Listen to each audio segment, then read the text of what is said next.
there. I hope you all are doing well. So today's our topic is red teaming and blue teaming.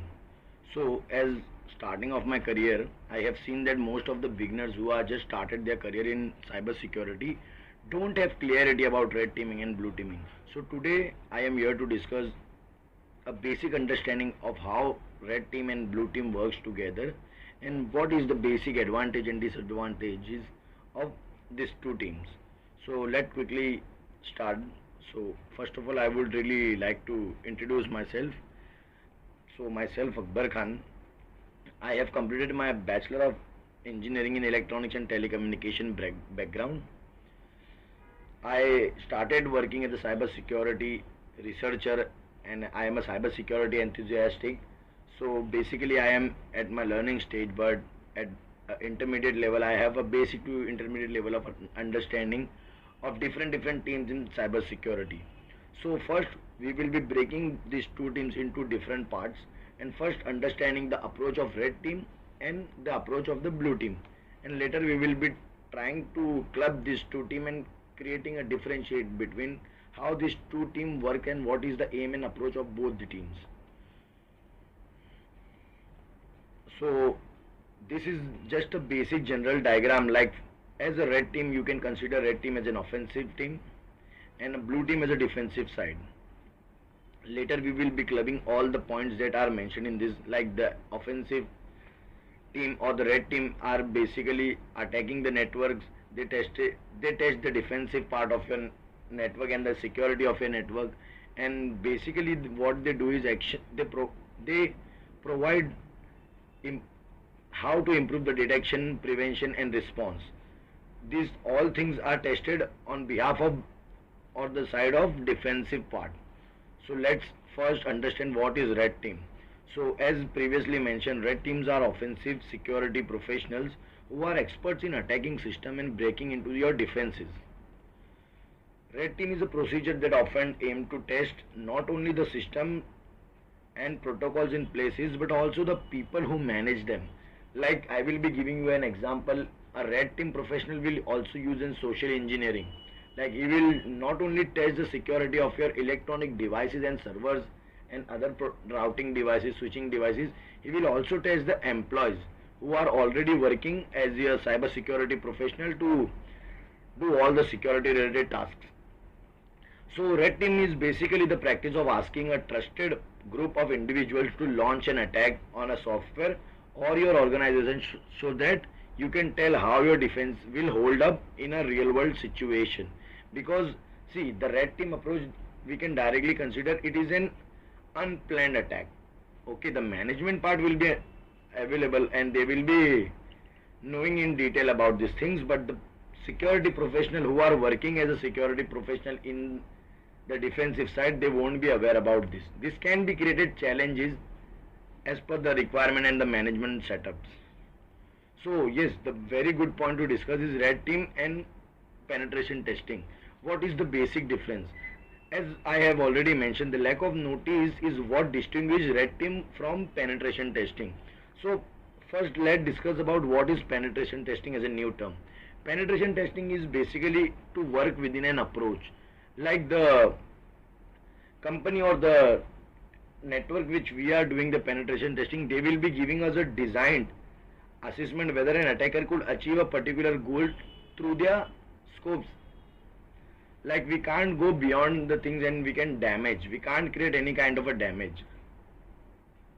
With a penetration test, your security team will typically be made aware of the test before it takes places.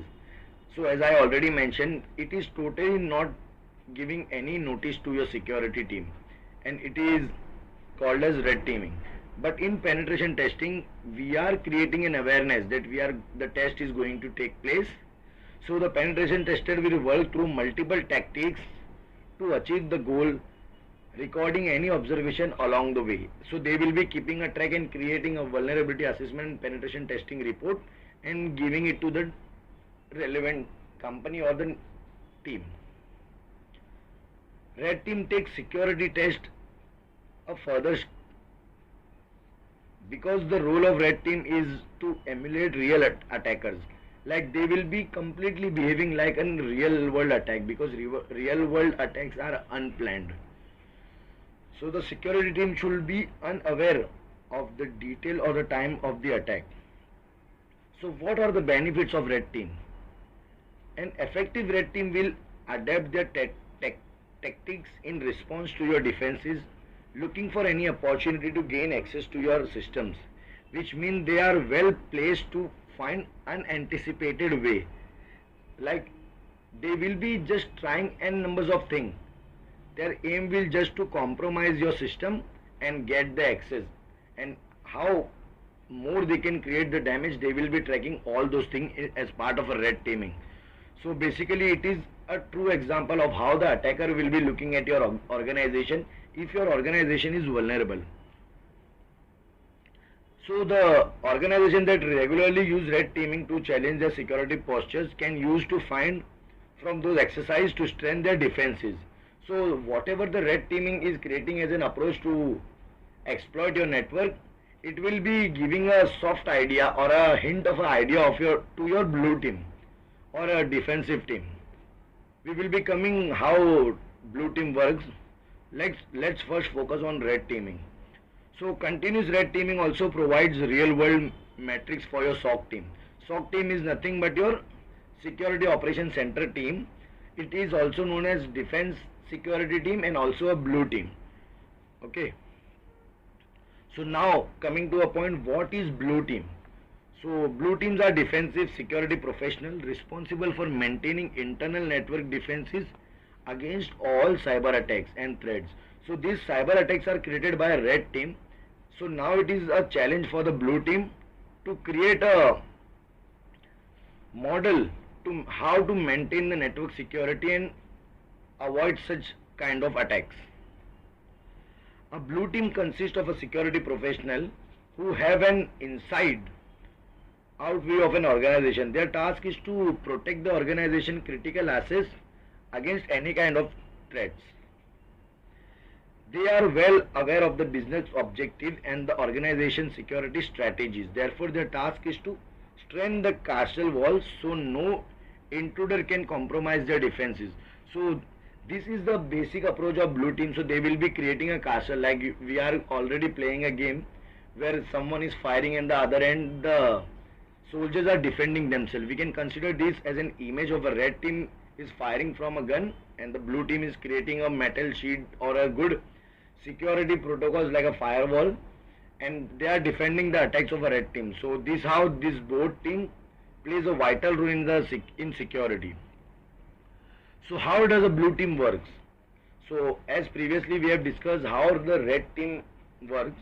So this might have created a small idea in like how a red team approach. So now we will be discussing what is the approach of blue team. So the blue team first gather data, document exactly what need to be protected and carried out a risk assessment. They then tighten up access to the system in many ways, including and introducing strong password policies and educating staff to ensure they understand and conform to security procedures. Like if suppose we are providing a good hardware level of security, like we are enabling firewall on the system, we are creating some external firewalls, but if we have a weak password policy, like most default password are admin root default password we are using, so this can be compromised very easily. So this is the task that blue team integrate in their security practice to create the complexity and in their password so that they can't be brute force. So monitoring tools are often put in place, allowing information regarding access to the system to be logged and checked for unusual activities.